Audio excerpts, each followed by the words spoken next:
मेट्रोमेलर.com में आपका स्वागत है।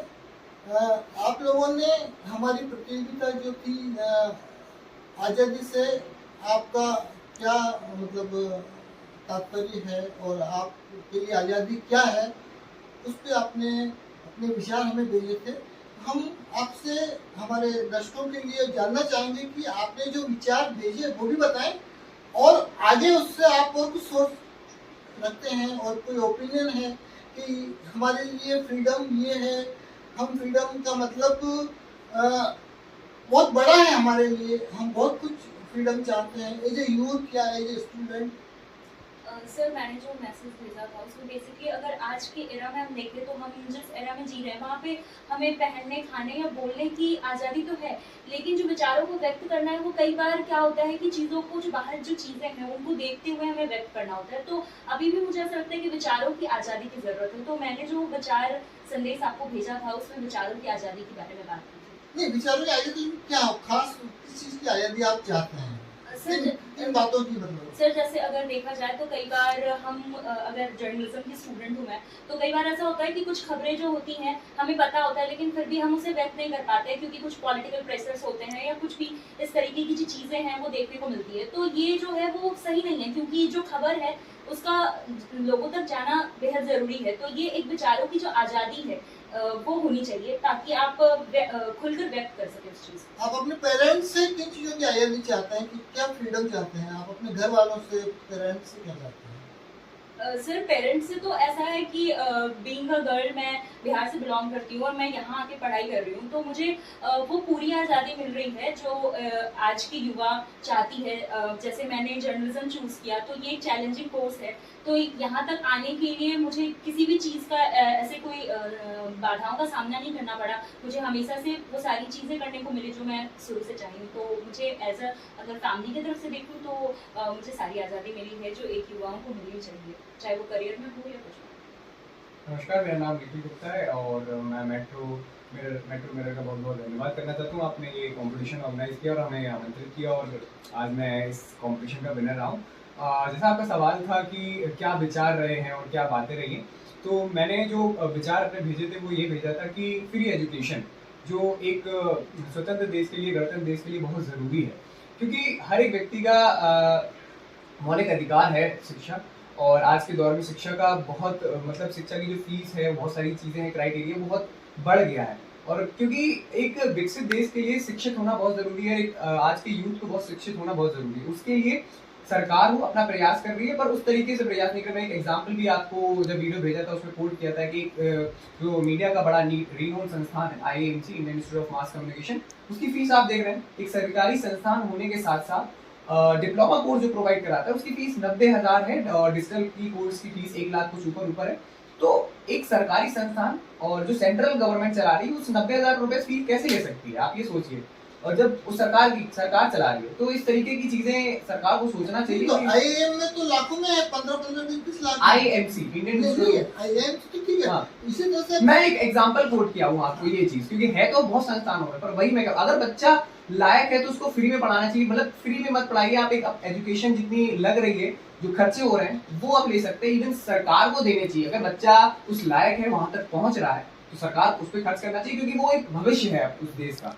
आगे जाके कहीं भी देश में जाएगा, विदेश में जाएगा, तो भारत का नाम रोशन होगा। ये सभी के लिए बात कर रहे हैं या जो टॉपर है, टैलेंटेड है, उनके लिए तो फ्री है। वो तो नहीं, गरीब बच्चा भी IIT में पढ़ सकता है, कहीं भी पढ़ सकता है। बिल्कुल आप सही कह रहे हैं, बट जो लोग, कुछ लोग जो है ना, जो आज के जैसे मैं देखता हूँ, कुछ लोग जो है जो सफल भी हो जाए, जैसे कुछ एग्जाम्स होते हैं उसके निकाल लिए, उसके बाद वो फीस नहीं भर पाते, तो सरकार को उनके लिए कुछ करना चाहिए। लोन है, बहुत सारी चीजें हैं, बट कहीं ना कहीं बच्चे फंसते हैं। क्योंकि जब मैं इस दौर में था तो मैंने भी कई सारी चीजें देखी है। कई लोगों ने मैसेज भेजे स्कूल की फीस भरने के लिए, उन्होंने एग्जाम क्रैक कर लिया, फीस नहीं है। तो ये सारी चीजें सरकार को सोचनी चाहिए। पहली बात तो आपको फीस ही कम करना चाहिए, बच्चा अगर लायक है। आप अपने पेरेंट्स से किस तरह की फ्रीडम चाहते हैं कि आपको वो फ्रीडम मिले आपके पेरेंट्स से? मैं इस बात को जरूर कहूँगा, क्योंकि मेरे पेरेंट्स बहुत सपोर्टिव है और मुझे आज तक उन्होंने कई चीज़ों के लिए, जो साधारण माँ बाप की जो चिंताएं होती है वो मेरे लिए भी है।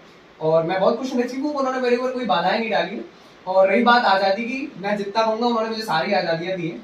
और आज़ादी देने का एक महत्वपूर्ण रीज़न है विश्वास, जो उन्हें मुझ पर है, मुझे उन पर है। तो मुझे तो सारी आज़ादी मिली है, मैं और कुछ नहीं चाहता हूँ इनसे।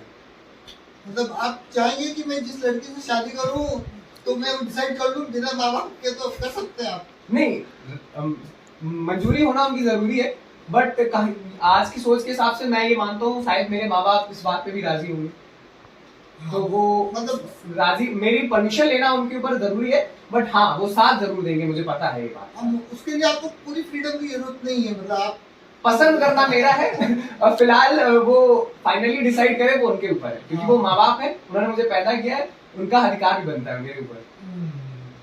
और कुछ चीज जो आप बताना चाहेंगे? सर जैसे इन्होंने शिक्षा के ऊपर बात की, तो बहुत अच्छी बात है ये कि अगर गवर्नमेंट ऐसी इनिशिएटिव ले जो स्टूडेंट्स कैपेबल है वहाँ तक जाने के लिए, लेकिन जो फाइनेंशियल प्रॉब्लम आ जाती है तो ये एक अच्छा स्टेप है कि लेना चाहिए। जैसे इन्होंने एग्जाम्पल दिया कि वहाँ तक बच्चे IIMC को क्रैक करने के लिए बच्चे काफ़ी मेहनत करते हैं, वहाँ तक जाते हैं, लेकिन फिर भी कुछ ऐसे स्टूडेंट्स होते हैं जो कैपेबल नहीं होते वो फीस पे करने के लिए, तो वो वहाँ तक नहीं जा पाते। तो गवर्नमेंट को इसके लिए इनिशिएटिव लेना चाहिए।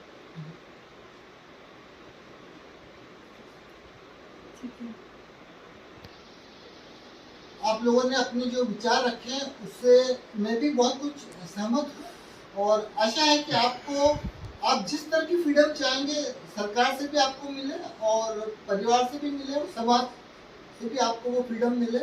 बहुत बहुत शुभकामनाएं और बहुत बहुत धन्यवाद आपको। हम लोगों ने कंटेस्ट किया था मेट्रो मिरर यूथ फोरम के बैनर में, ठीक है, आपके लिए आज़ादी क्या है और क्यों है, और आप किस चीज़ की आज़ादी चाहते हैं। उसमें करीब 11 लोगों ने पार्टिसिपेट नहीं किया, 10-15 लोगों ने पार्टिसिपेट किया। उसमें हमने 3 लोगों को सेलेक्ट किया। उसमें एक आपका नाम साक्षी सिन्हा है, एक और MC की मानसी शर्मा, और एक आप हैं निखिल। बड़े पैमाने पर एडवर्टीजमेंट रेवेन्यू जो है वो न्यूज़पेपर्स को मिलता है।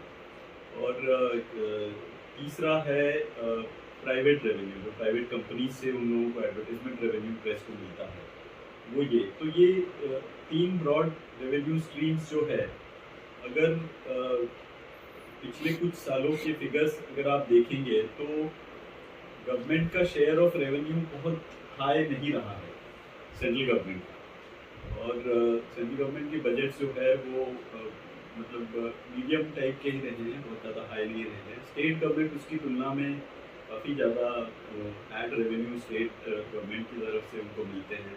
म्यूनिसिपल कॉरपोरेशंस और बाकी पब्लिक बॉडीज़ भी जो है उनसे भी न्यूज़पेपर्स को काफ़ी सारा एड रेवेन्यू, अच्छा एड रेवेन्यू आता है, और प्राइवेट सोर्सेज से भी आता है। तो मतलब ब्रॉडली मैं ये कहूँगा कि ये तीनों मिला के 1/3 रहा है।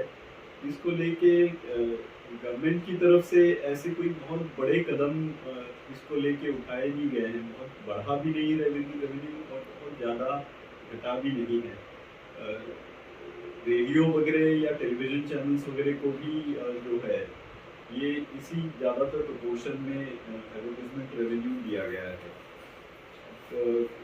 जहाँ तक मतलब गोदी मीडिया वाली बात है, ये तो आपस में समझ वाली बात है कि मतलब कैसा होता है कि कोई भी सेंट्रल गवर्नमेंट हो या स्टेट गवर्नमेंट ऑर्गेनाइजेशन हो, वो तो नेचुरली चाहेगी ही कि कुछ मीडिया ऑर्गेनाइजेशन जो है उनको सपोर्टिव रहे, मतलब उनकी साइड ऑफ द स्टोरी जो है वो प्रोमिनेंटली वो पब्लिश करे या अपने मीडिया ऑर्गेनाइजेशन में कैरी करे, अपने प्लेटफॉर्म पर कैरी करे।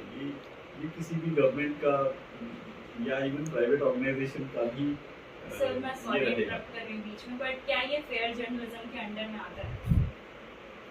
नहीं, मतलब कैसा है कि जैसा मैंने कहा कि ये तो आपस में समझ वाली बात है। तो गवर्नमेंट या कोई भी प्राइवेट ऑर्गेनाइजेशन हो या स्टेट गवर्नमेंट हो या सेंट्रल गवर्नमेंट हो, वो अपने उनके नैरेटिव को सपोर्ट करने वाले इसको तो वो पॉजिटिवली देखेगी। तो मतलब उस तरीके से नर्चर करना ये कोई आज की बात नहीं है, ये पहले से ही कई सालों से चला आ रहा है। शायद उसकी मात्रा थोड़ी सी बड़ी हो, या हो सकता है कि ये मुद्दा कोई कारणों से ज़्यादा लाइमलाइट में या इसमें आया हो, लेकिन ये कोई बहुत नई बात नहीं है। मैं उसको बहुत कोई अनफेयर ऐसी डेवलपमेंट नहीं मानता हूँ।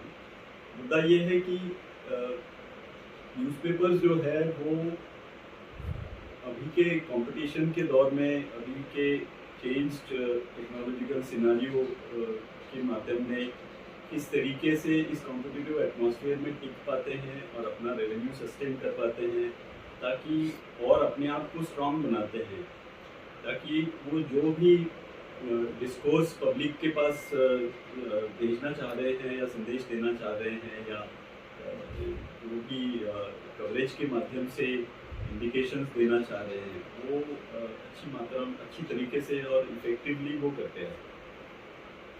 सर मेरा तीसरा और आखिरी सवाल ये है कि सर पीआईबी जो प्रेस इंफॉर्मेशन ब्यूरो है, वो अपकमिंग जो यूथ है वो अगर उसमें अपना करियर देखना चाहता है तो किस तरह की अपॉर्चुनिटीज इसमें है? क्योंकि ये सेंट्रल गवर्नमेंट ऑर्गेनाइजेशन है और सेंट्रल गवर्नमेंट का रिक्रूटमेंट जो ऑफिसर लेवल पे होता है वो बहुत बड़ी मात्रा में यूपीएससी के सिविल सर्विसेज एग्जामिनेशन के थ्रू होता है, और डायरेक्ट रिक्रूटमेंट जो है वो स्टाफ सिलेक्शन कमीशन के थ्रू लोअर लेवल्स पे होता है, क्लरिकल लेवल्स वगैरह पे। और बाकी दूरदर्शन और आकाशवाणी ऐसे ऑर्गेनाइजेशंस है जो न्यूज़ करस्पॉन्डेंट्स वगैरह जो है, एडिटर्स, न्यूज़ करस्पॉन्डेंट्स और बाकी जो लोग उनको लगते हैं जर्नलिज्म वाले, तो वो उसका डायरेक्ट रिक्रूटमेंट दूरदर्शन और प्रसार भारती करता आया है। और यूपीएससी के थ्रू जो रिक्रूटमेंट होता है वो सिविल सर्विसेज एग्जामिनेशन के माध्यम से होता है। वैकेंसीज जो है वो डिक्लेयर करके यूपीएससी को बताई जाती है, और सिविल सर्विसेज एग्जामिनेशन लिख के आपको इस सर्विस में अगर इंटरेस्ट है तो आपको ये करना पड़ता है। बाकी चीज़ों के लिए दूरदर्शन, आकाशवाणी वगैरह की आप डायरेक्टली अप्लाई कर सकते हैं। Thank you so much. सभी विनर्स ने श्री प्रशांत प्रथापे और श्री शिव हर्षुहालका के साथ डिनर किया। ऐसी ही अपडेट्स के लिए देखते रहिए metromirror.com।